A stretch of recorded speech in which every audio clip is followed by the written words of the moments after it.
রাসূল সাল্লাল্লাহু আলাইহি ওয়াসাল্লামের একটা হাদিস, এটা হচ্ছে সুনানে তিরমিজি 2380 নম্বর, হাসান এবং সহিহ হাদিস, যে পেটের চেয়ে নিকৃষ্ট কোনো পাত্র মানুষ কখনো ভর্তি করেন। এই কথা রাসূল সাল্লাল্লাহু আলাইহি ওয়াসাল্লাম বলেছেন 1400-1500 বছর আগে।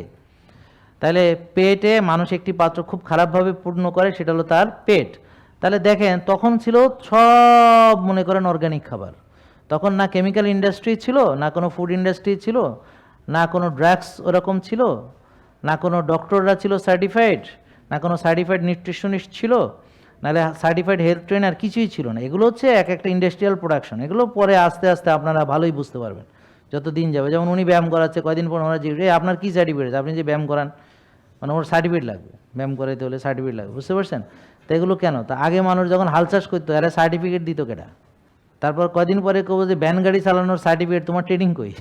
ব্যাপারটা বুঝছেন? তো মানুষ আস্তে আস্তে এগুলো কমার্শিয়াল প্রোডাকশনে নিয়ে ওরা একটা মানে নীতির ভিতরে নিয়ে আসতে কেন চায়, যে তাদের যেন তারা কি ম্যানুপুলেট করতে পারে, তাদেরকে যেন তারা তাদের মন মতো তাদেরকে ম্যানুপুলেট করতে পারে, কন্ট্রোল করতে পারে।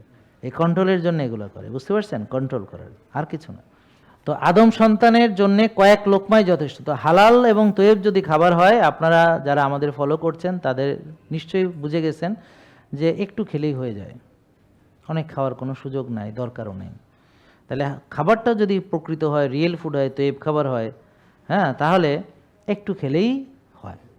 আর যারা নষ্ট খায়, তারা 6 বেলা খাইয়েও তারা শক্তি পায় না, তারা হাঁটতে পারে না, সিঁড়িতে 3 কদর হ্যাঁ হ্যাঁ হ্যাঁ। তো এই জন্য প্রিয় নবী হযরত মুহাম্মদ সাল্লাল্লাহু আলাইহি ওয়াসাল্লাম বলেছেন যে সে যেন মানে কয়েক লোকমাই যথেষ্ট তার জন্যে, মানে মেরুদণ্ড সোজা রাখে এরকম একটু খেলেই তার হয়ে যায়। আর যদি সে বেশি খেতে চায়, অর্থাৎ একান্তই যদি মানে খেতেই হয়, তবে 1/3 খাবে, 1/3 পানি খাবে, 1/3 শ্বাসের জন্য ফাঁকা রাখবে। আর আমরা গাড়া করে হলকম পর্যন্ত খাই।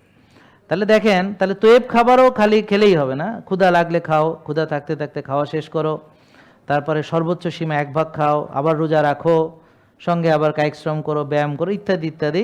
তো সবকটা নিয়ম যদি একসাথে মানেন, আপনি বলেন কি করে কোষে ওভারলোড হতে পারে, কিভাবে আপনার মনে করেন যে ডায়াবেটিস হতে পারে, কিভাবে প্রেশার হতে পারে, কিভাবে ফ্যাটি লিভার হতে পারে, কিভাবে পিসিওডি হতে পারে, কিভাবে ইডি হতে পারে, কিভাবে ইনফার্টিলিটি হতে পারে, তা কিভাবে মাজার হাড় সরে যেতে পারে, কিভাবে আপনার গিরা নষ্ট হয়ে যেতে পারে, কিভাবে আঙ্গুল কাটা হয়ে যেতে পারে, মানে কিছুই হতে পারে না।